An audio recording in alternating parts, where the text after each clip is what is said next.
Welcome back to the Stack Shack Sports Show as we continue on our preview of every single NFL team before the start of the NFL season.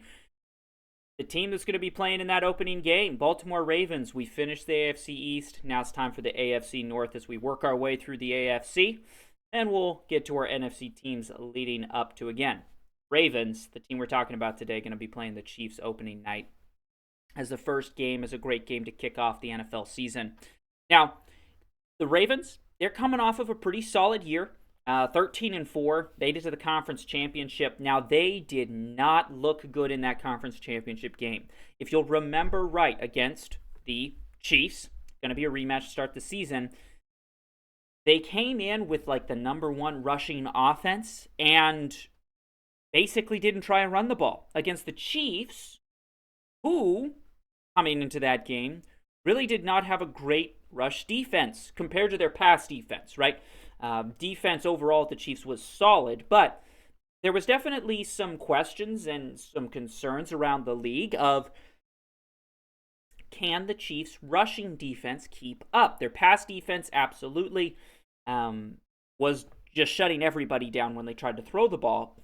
And the Ravens, a team that historically ran the ball incredibly well last year, came in and just tried to throw the ball a lot with, an offense that wasn't built to really throw the ball. Lamar Jackson is a very, very productive quarterback, wins most of his games, has been an MVP of the league, but I think everybody would agree that a major aspect to his game is the ability that he can run the ball.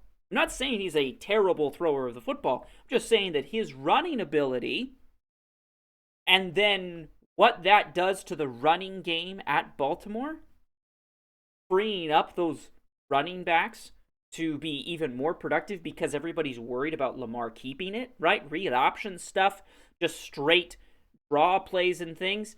You're always worried about what's Lamar going to do. It frees up the rushing game, and that's something that they did not do. Now, offseason, they made a move. And brought in Derrick Henry. That's going to be your stable running back, right? If you look at the Ravens' last few years, they've really struggled with running back injuries. We've got some key losses on here, Gus Edwards being one of them. He's one of those running backs, but he dealt with some injury issues. I didn't even add J.K. Dobbins, who was incredibly explosive in the 3 games we've ever seen him play, right? So bringing in Derrick Henry, I think, was actually a very solid move. He fits Baltimore. It feels like Derrick Henry should be a running back in Baltimore, right? It just kind of fits well. His style of play, big bruising back, tough-nosed city of Baltimore. I think it fits really well. There are some concerns. He is a little bit of an older running back. So, hey, you've been plagued with injury issues at running back. Why bring in an older guy? But to be fair, J.K. Dobbins wasn't old, and he's had a bunch of issues. So Derrick Henry, historically in his career so far, has not dealt with a lot of injuries, has been able to be that true workforce back. So I think that's a good fit. As far as what they did last season, I don't know. You'll have to go watch my videos on my opinion on what they could have done better. Obviously, run the ball a little bit more. Hopefully, they'll do that again this year with Derrick Henry. I think if they get back to their roots, they're going to be a contender once again. Cornerback Nate Wiggins, out of Clemson as their first pick of the draft. That secondary with Kyle Hamilton, Nate Wiggins, and the rest of those guys, that secondary at Baltimore is dangerous. We are back to the Baltimore Ravens defenses of old, I think. And then bringing in Kyle Van Noy, solid player. A player I think we're all pretty familiar with. I think he's going to be a great addition off the edge to help kind of make up for the fact that they lost Patrick Queen. So you had this duo of Patrick Queen, Roquan Smith. To lose Queen, I think, was a significant loss in that defensive position. But they load up on another corner, and then they bring in Van Noy to help with kind of the edge. He's kind of a linebacker edge kind of player. Hopefully that can help them with Queen. I do think Queen's going to be a pretty significant loss, but you can't pay every linebacker, right? And so I think it was a situation where it was between Patrick Queen, Roquan Smith, right? We probably can't keep both of them, and they decided to stay with Roquan because he had been more productive, and so I can understand that. As far as how they rated out last season, PFF's got him as the third-ranked defense. I think overall stats-wise, they were the number 1 ranked overall defense. PFF offense, 5th. I mean, this is a explosive team. Some games to look out for on this schedule. Week 1, obviously, Chiefs. At the Chiefs, in Arrowhead. We'll see if the issues that they had last season at the end of the year in the conference championship game plague them again. What will the game plan be?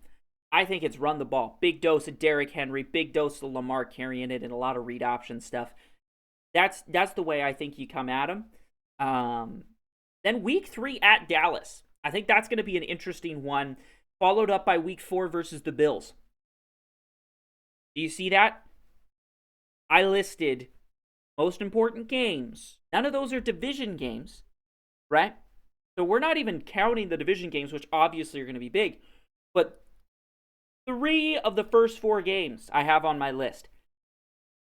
Look to see how the Ravens do in those 4 games. If they are like 4-0 or something after the first 4, this is your Super Bowl watch team, I think. I really do. But having to go at the Chiefs, at Dallas. Now, I don't think Dallas is going to be as good this year. We'll talk about it more in that preview video, but I don't think Dallas is going to be quite as good as they were last season. They've kind of had a weird offseason, and so I don't know. But then the Bills at home, week 4. That is a brutal opening of high-level marquee games. Like, these are games that are going to be on TV. People are going to be watching them, and they're against at least solid opponents, right? And to start the first 4 weeks, if they're 1-3, ooh, that gets rough, right? And so I think we're going to be able to know a lot about Baltimore and where they're going to end up at the end of the season, depending on those first 4 weeks, which we don't necessarily get to see out of all the other teams.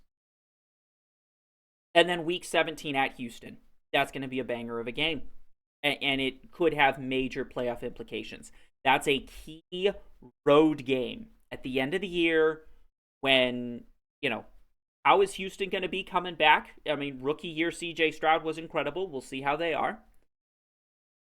But you got Houston and Baltimore facing off. I think that's going to be a really, really key game for Baltimore at the end of the year when they're needing, an extra win to, secure home field advantage or get into the playoffs or something. Watch that week 17 at Houston. It's an outside of division game.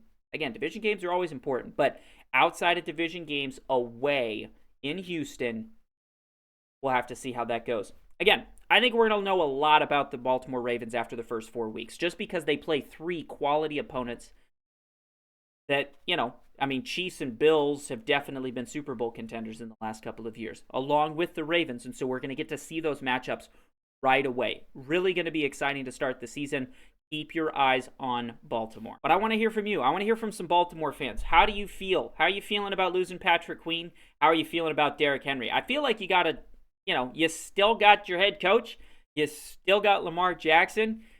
Other pieces are going to move around. I feel like if you've got those 2 locked down and solidified, you're probably feeling pretty good. But let me know in the comments down below, and we'll see you next time.